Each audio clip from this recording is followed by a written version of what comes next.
Another video और आपका स्वागत है। आज जो वीडियो हम देखने जा रहे हैं उसका टाइटल है धुरंधर 2 एंडिंग लीक होगी, धुरंधर द रिवेंज। तो चलिए जानते हैं कि क्या है एंडिंग, लेकिन इससे पहले इस वीडियो चैनल का विजुअल लिंक आपको हमारी वीडियो के डिस्क्रिप्शन मिल जाएगा। सब्सक्राइब के लाइक के शेयर को फॉलो इनके चैनल को इसके लोग चैनल लिंक स्ट्रीम लिंक भी हमारी वीडियो के डिस्क्रिप्शन मिल जाएगा। सब्सक्राइब के लाइक के शेयर को फॉलो करें। चलिए देख लेते हैं ये वीडियो। ओके भाई लोग, तो मेरे पास धुरंधर 2 द रिवेंज मूवी को लेकर बहुत ही तगड़ी थ्योरीज हैं। अब थ्योरीज भी क्या ही बोलूँ, पोटेंशियली स्पॉयलर्स भी हो सकती हैं मूवी को लेकर, तो ये बात मैं कभी भी कहता नहीं हूँ, मगर इस बार कह रहा हूँ कि ध्यान से ही सोच समझ के वीडियो को कंटिन्यू करना। जहाँ पे अभी धुरंधर 2 के ट्रेलर ने तो अपना माहौल पूरी तरीके से सेट कर दिया कि वो 19 तारीख को डोमिनेट करने आ रहे हैं 4 घंटे की लेंथ के साथ। एंड वहां पे माहौल इतना खराब उन्होंने कर दिया है बाकी फिल्मों के लिए कि करीबन 10 से ज्यादा मूवीज ने खुद को डिस्प्लेस कर लिया कि इसके रिलीज के आसपास भी नहीं रहना उन्हें।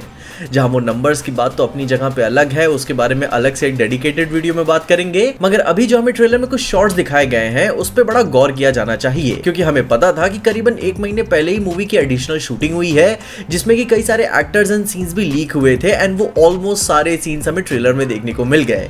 जैसे कि जब मेजर इकबाल का ट्रेलर से डायलॉग सुनने में आता है जहां वो चिड़चिड़ेपन के साथ कह रहा होता है कि हिंदुस्तान के काफिर का सर काटकर मुशर्रफ के दस्तरखान पे रखना था, तो जो मुशर्रफ एरा की ब्रूटैलिटी हमें दिखाए जाने की बात की जा रही है वो टाइमलाइन टेक्निकली 2000s में लॉक की जा सकती है एंड ये अपना रियल लाइफ क्रॉस बॉर्डर म्यूटिलेशंस का बहुत ही डार्क और रॉ रेफरेंस था। एंड इवन आपको उसी टाइम फ्रेम के अराउंड में लियारी के केओस एंड शूटआउट्स की लाइव न्यूज फुटेजेस भी यूट्यूब पे देखने को मिल जाएंगी, जो कि इस क्लेम को और भी सॉलिडिफाई करता है कि ये सारी चीजें कैसे इंटरकनेक्टेड हैं, वो भी चौधरी असलम के साथ। क्योंकि जहां अभी और भी लीक्स पे ध्यान दिया जाए तो हमें भी पता था कि भाई आदित्य धर डेलिबरेटली ये करने की कोशिश कर रहे हैं, पर जितने रीशूट्स के लीक्स हमारे सामने आए हैं, जैसे कि जब हम अपने इस सीन को देखें तो जहां पे मेजर इकबाल और असलम चौधरी लियारी के केओस में एक बालकनी पे खड़े होकर लियारी को जलते हुए देख रहे हैं, तो ये सेम फुटेज हमें ट्रेलर में देखने को भी मिल जाती है, जो कि सेम एग्जैक्ट लोकेशन है और मेजर इकबाल के साइड में असलम भी यहाँ पे खड़े हैं। तो हु नोस कि जैसे हमें पहले वाली वीडियो में थ्योरी लगाई हुई थी वो यहाँ पे सच हो जाए, जहाँ पे इधर इकबाल के साथ असलम मिला हुआ है और उसी ने हमजा की असलियत का पता लगाया हो, उसने अपने कॉन्टैक्ट्स खंगाले होंगे एंड फिर देखा होगा कि एक मिनट ये हमजा का तो कोई पॉइंट ऑफ ओरिजिन निकलता ही नहीं है।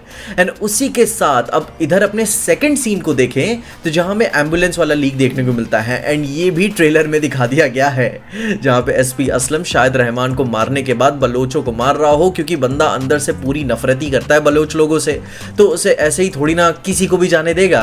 एंड फिर इसी के बाद मेजर इकबाल वाला चैप्टर शुरू हो जाएगा, जहां हमने पहली वाली मूवी में देखा था, ठीक उसी तरीके से ये वही सेम स्ट्रक्चर को फॉलो करते हुए नजर आएंगे। एंड ऐसे ही अगर और भी थोड़ा सा वाइल्ड गेस करे तो हौसला, ईंधन और बदला लास्ट चैप्टर हो सकता है इस पूरी कहानी के क्लाइमैक्स में एंड करते हुए। एंड नाउ जो अपने सबसे बड़े पोटेंशियल स्पॉइलर की बात करें, क्योंकि जब पहली बार धुरंधर आ रही थी तो उसके लीक्स वगैरह वगैरह चीज़ें हमें देखने को मिल रही थी कि रणवीर सिंह का कैरेक्टर पिंक पगड़ी पहन के यहाँ पे खड़ा है, खेतों में खड़ा है, शहर में खड़ा है, रोड पे है, जो कि मोस्टली दिल्ली के ऑफिशियल जगह पे लग रही है। एंड वो खेतों में वगैरह वगैरह चीज़ें वाली फ्लैशबैक ही होंगी, जो कि उसकी माँ और फैमिली के साथ एक बार क्लोजर लेने का उसका पर्सनल मैटर होगा, पर मेरे मायनों में पोटेंशियली ड्रीम सीक्वेंस लेयर्ड होगा। मतलब उसके फ्लैशबैक्स तो उसे जरूर से आएंगे कि मेरे फैमिली की जो बदला लेने वाली आग थी फाइनली अंदर से शांत हो गई एंड अब मैं आखिरकार अपनी जिंदगी के साथ आगे बढ़ सकता हूं। मगर इस पूरे सीक्वेंस को इंटायरली मैं फ्लैशबैक क्यों नहीं कह रहा हूं, क्योंकि ध्यान से देखें तो रणवीर सिंह के चेहरे और हाथों पे चोटें लगी हुई हैं। दैट मीन्स कि अपनी बिग बैड फाइट सीक्वेंस के बाद अजय सैन्याल ने इन्हें एक्सट्रैक्ट कर लिया होगा या फिर अपने जसकीरत ने एग्जिट प्लान तैयार करके रखा होगा, क्योंकि ये बात तो तय है कि मूवी के एंड में मेजर इकबाल को पता चल जाएगा कि ये बंदा इंडियन स्पाई है, तो वो कुछ भी करके इसे मरवा देगा। एंड इतने बड़े एसेट को इंडिया में वो कैसे भी करके लेकर आएंगे, क्योंकि वो पर्सनली भी बहुत सारी चीजें जानता है, रहना, हाव भाव, इंटरनली कैसे चीजें काम करती हैं, और वो इसी तरीके से इंडिया में और भी अननोन मेन को ट्रेन कर सकता है। एंड यही से सब चीजें सॉलिडिफाई होती हैं कि भाई अपने इंडिया वापस आ चुके हैं। एंड चांसेस यही है कि हमजा वापस से आके जसकीरत बन चुका है, पगड़ी उड़ी पहन के अपने ओरिजिनल फॉर्म में, अपने ट्रॉमा के साथ फाइनली उसने पीस कर ली है। उसे फ्लैशबैक्स भी उसी के दौरान देखने को मिले होंगे एंड अब वो और भी इंडियन अननोन मैन को तैयार करने में हेल्प करेगा, या फिर रिटायर होकर फैमिली बनाने की कोशिश करेगा एंड पंजाब चला गया होगा। तो यस भाई लोग, आई एम सॉरी कि अगर ये मूवी में स्पॉइलर निकल जाता है, एंड अगर नहीं देखने को मिलता है तो मेरे लिए भी अच्छी बात होगी, क्योंकि कुछ नया में देखने को मिलेगा। मैं उम्मीद करता हूँ कि ये पार्ट 3 तक कहानी को और खींच सकते हैं, और खींचना भी चाहिए। मैं देखना चाहूँगा धुरंधर पार्ट 3 द रिजरेक्शन टाइप कुछ कहानी। बाकी अब आप बताओ कि आपको कैसा लगा, आपके क्या थॉट्स हैं इस पे, एंड आप टॉक्सिक पे क्या सोचते हैं। अपने ओपिनियंस मुझे कमेंट्स में ज़रूर बताना, और तब तक के लिए देखते रहना पीजे एक्सप्लेन।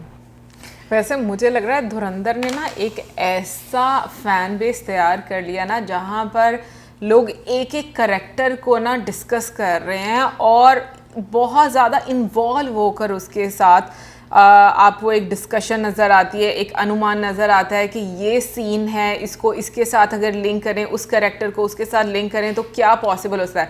बट बेस्ट पार्ट जो मुझे लग रहा है अभी तक का वो ये कि डायरेक्टर ने जिस तरीके से इस मूवी को बनाया है, इतने सारे लोगों की इन्वॉल्वमेंट, यानी कि पब्लिक की इन्वॉल्वमेंट इतनी ज़्यादा मतलब बना दी हुई है कि वो एक अलग लेवल का इंटरेस्ट ऑडियंस में पैदा हो भाई गया। मैं तो सबसे पहले इस चीज़ पे हैरान हो गया कि 4 घंटे की जो है ये फिल्म जो है वो होगी, जहाँ पे अब टाइम वो आ गया कि ऑडियंस को 1.5 पौने 2-3 घंटे की मूवी भी जो है वो लंबी लगती है।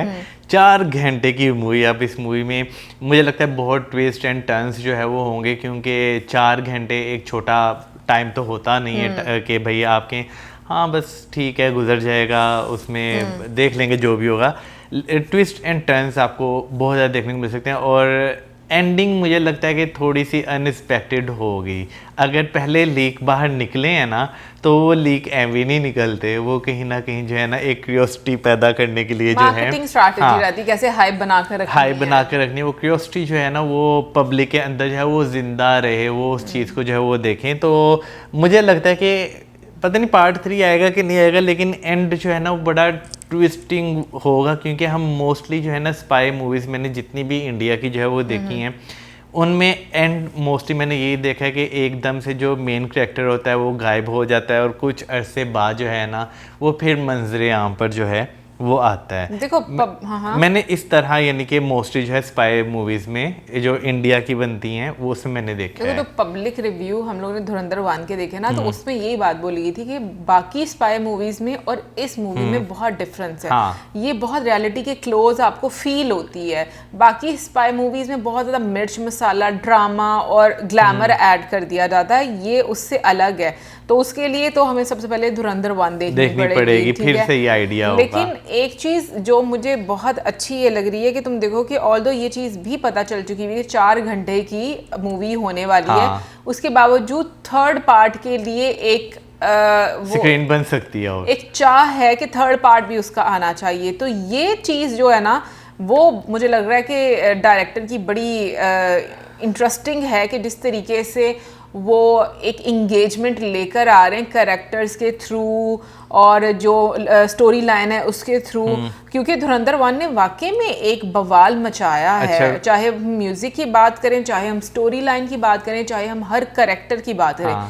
अब धुरंधर 2 को भी अगर हम लोग देखें तो जिस तरीके से ये भी एक हाइप क्रिएट कर रही है, और लोगों की जो डिस्कशन चल रही है पार्ट 1 से कैरेक्टर को लेकर पार्ट 2 के कैरेक्टर्स तक, तो मुझे लगता है कि वाकई में ये आने से पहले ही सक्सेसफुल है। अच्छा, वैसे जो है ना भाई मेरा ख्याल है कि पद्मावत के बाद जो है ना रणवीर सिंह की कोई ऐसी मूवी में नजर है जो बहुत ज़्यादा चर्चे में जो है वो जा रही है। बीच में और भी बहुत सारी मूवीज उनकी जो है वो आई हैं, लेकिन एक कहते हैं ना कि जो बहुत ज़्यादा लाइमलाइट में रह रही है वो धुरंधर मुझे जो है वो नज़र आ रही है। वेल, अब ये रिलीज़ होगी, कुछ ही दिन रह गए हैं, 19 मार्च ज़्यादा दूर नहीं है। तो जब ये रिलीज़ होगी मूवी, पब्लिक रिव्यू देखेंगे तो आइडिया होगा। अभी तो इसका बहुत सारा म्यूजिक सुनने को मिलेगा, क्योंकि एडिटिंग कह रही हूँ, ट्रेलर में जो हम लोगों ने बैकग्राउंड म्यूजिक सुना वो भी कमाल का है। बिल्कुल। सो मिलेंगे आपसे नेक्स्ट वीडियो में। सब्सक्राइब करना, गुड बाय।